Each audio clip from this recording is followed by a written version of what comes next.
Welcome back to Fridgestuck, the first episode of 2019 to be exact, and we're going to start this year off with the little-known allusions, references, and other synchronicities for Calliope the Cherub.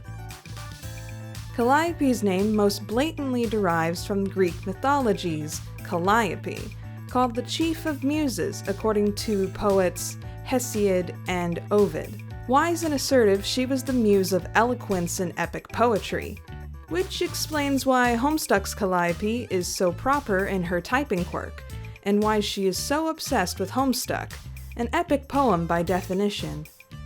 Homestuck's Calliope is also very attached to her drawing tablet and stylus, mirroring Calliope the Muse's associative symbols of a writing tablet and stylus. Calliope's symbol is a cross between the caduceus and the rod of Asclepius, which is otherwise known as the Asclepian.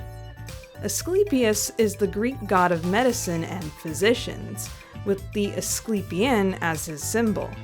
It's still used today in association with medicine and healthcare, like on the flag for the World Health Organization, or the logo for Stanford University's School of Medicine.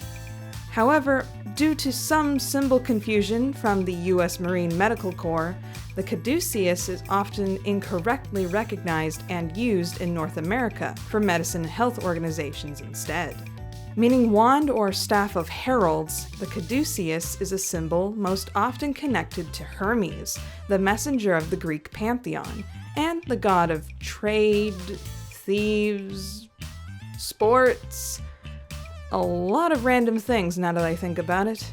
Come to think of it, both the Asclepian and Hermes are associated with snakes. But one of the most interesting things that Hermes is the ruler of is travelers and border crossings. Calliope in Homestuck is very invested in the lives of the kids and trolls, especially the alpha kids, as they prepare to enter the medium. Not only providing the future god tiers with their chat client in order to communicate between the present and future, but also acting as their guide to the world beyond. This may also be connected to Hermes, often depicted as a guide to the underworld. On top of that, Rome's version of Hermes, Mercury, is also the god of eloquence. What? No, I said Mercury, not Mercury. Oh. Could you pronounce your consonants a bit more clearly next time? I'll burn your fanfiction right now, young lady. Watch the sass. Due to its appearance, Calliope's symbol therefore can either represent an Asclepian with an extra snake, symbolizing her and Caliborn's shared body, or it can be seen as a caduceus without wings, because due to their abnormal adolescent development, Calliope and Caliborn never grow the wings, reminiscent of the hope symbol, upon reaching adulthood. I mean, I assume Calliope grows up and isn't perpetually stuck as an 11-unit-old preteen for however long cherubs live. Sure, Caliborn matures, but then again, Caliborn is complete. Calliope's chum handle is Uranian Umbra. Hex color 92, 92, 92. The 92nd element on the periodic table of elements is uranium, depicted as either a silver metal or glass that turns bright green in color when exposed to ultraviolet light. Yes, uranium glass exists, and you can eat off it. This connects Calliope with Jade, a fellow space player associated with uranium, and also associated with a first guardian. An umbra is the darkest part of a cast shadow, most often used in association with the section of the Earth or Moon that is experiencing a total eclipse, foreshadowing Calliope's eventual death to her body-sharing bro Caliborn, her soul being eclipsed by his.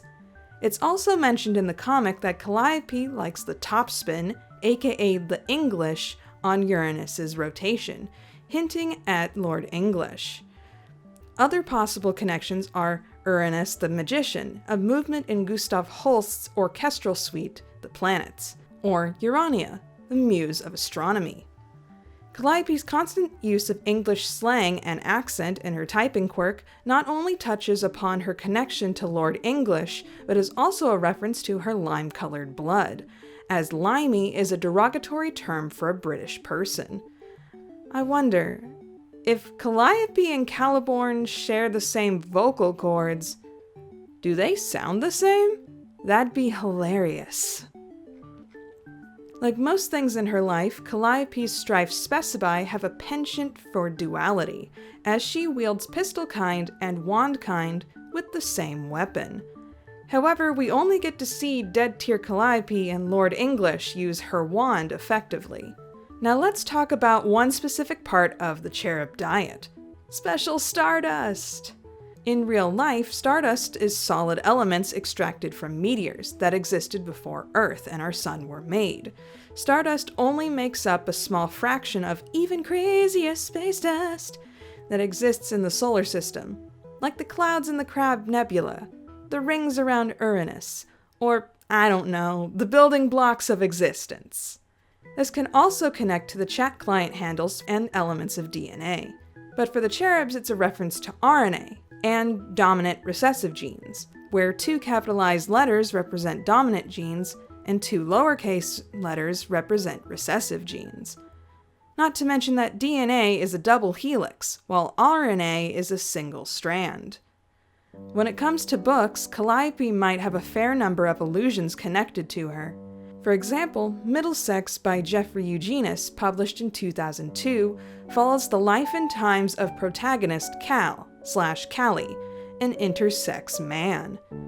An intersex person is when one is naturally born with various physical sexual characteristics from both male and female genders, including chromosomes and reproductive organs, usually from a genetic defect.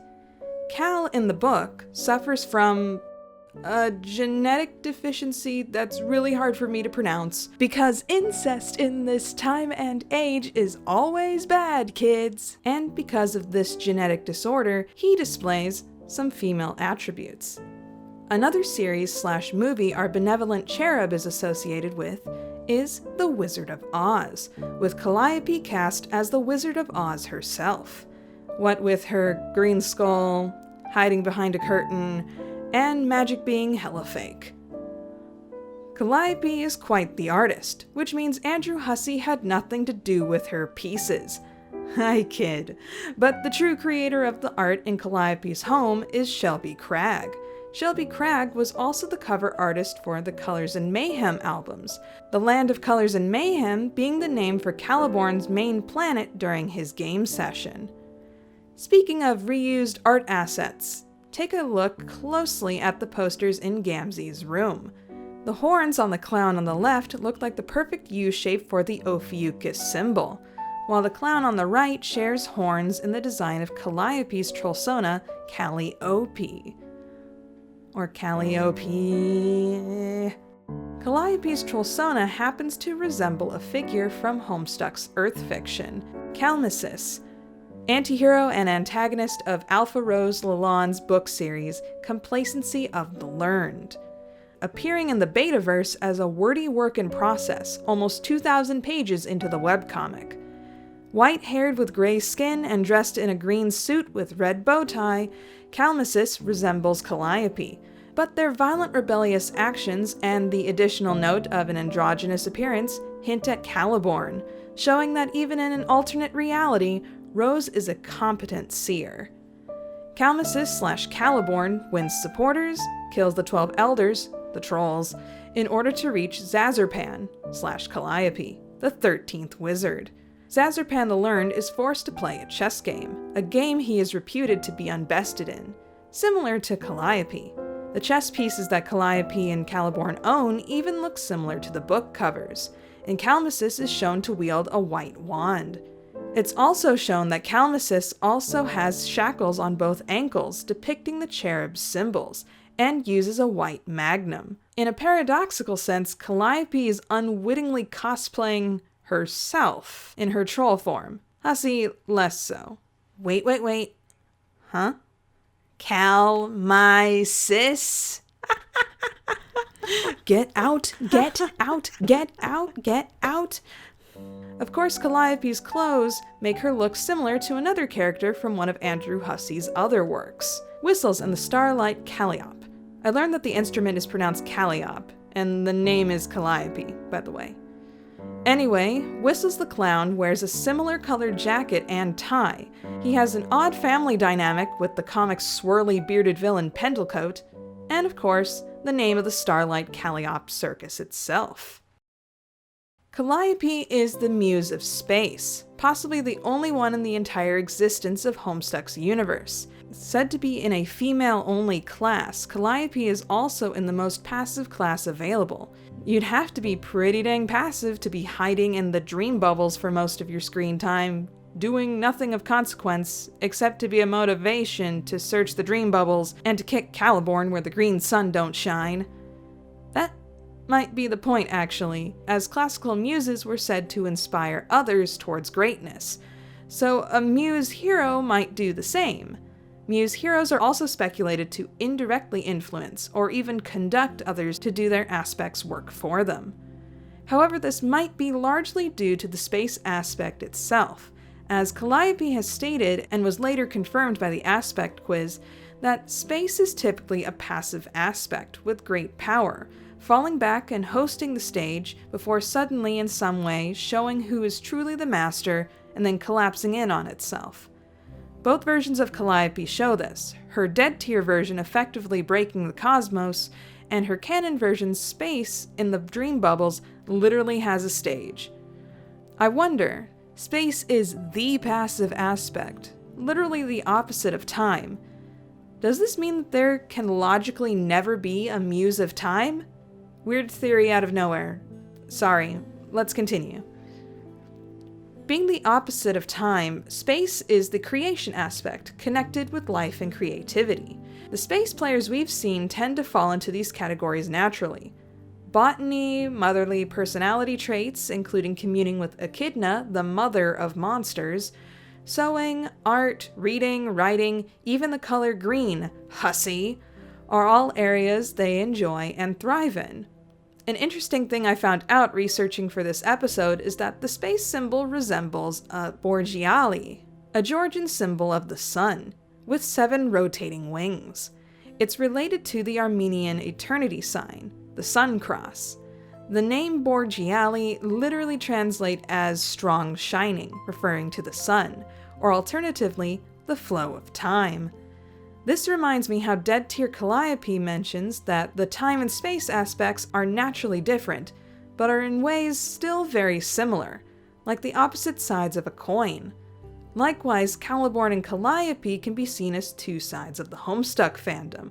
Hussey stated openly that Calliope is the fandom self-insert troll, but she also depicts the side of the fanbase who are artistically talented and or very invested in the characters' journeys, willing to share their work and opinions maturely online.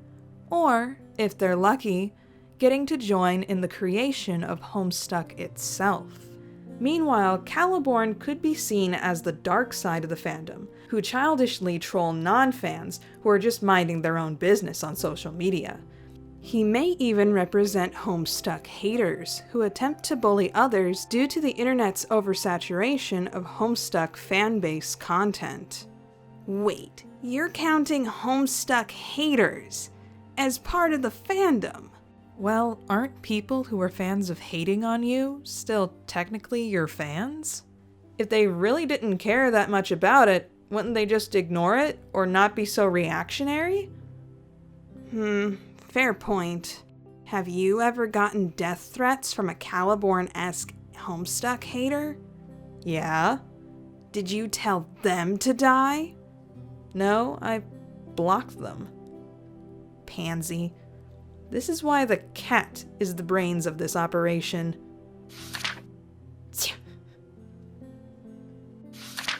And the last Fridgestuck fact for Calliope is... Now, you observant types didn't think I'd get away without mentioning Karkat Vantis, did you? As I mentioned in the first episode of this series, way back in 2016, Karkat shares a lot of parallels to both of our cherubs. Caliborn eventually types in all caps like Karkat, matching the ornery mood the two can portray. But Karkat's personality can also be very caring, like Calliope. This meeting of the two opposing cherub personalities can be seen more literally through Karkat's text color, the three foregoing hemotyping and choosing to type in gray tones, Karkat's color falling between Calliope and Caliborn's in the hex codes. In fact, a lime blood being turning into a candy red blood being might have solidified the identity of Karkat's true blood color in the fandom's mind, years before the sign quiz came out. But why would Karkat, of all trolls, be so connected to the cherubs? Beside him clearly being the best, obviously. It might have to do with his place in the zodiac. If you start with Aries as the first sign of the year, and keep going from there, Karkat falls in 4th place. Add Calliope and Caliborn as the collective 13th troll, and yeah. 413. Hussy, you magnificent genius.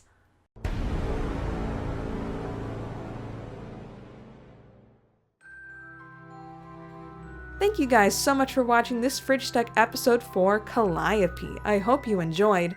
Is there a fact that I missed? Is there a character or concept that you'd like to see? Leave it down in the comments below and it might end up on the show someday. Be sure to give a like, comment, subscribe, and share with a friend. And be sure to check out my Patreon, and I will see you all next time. Bye!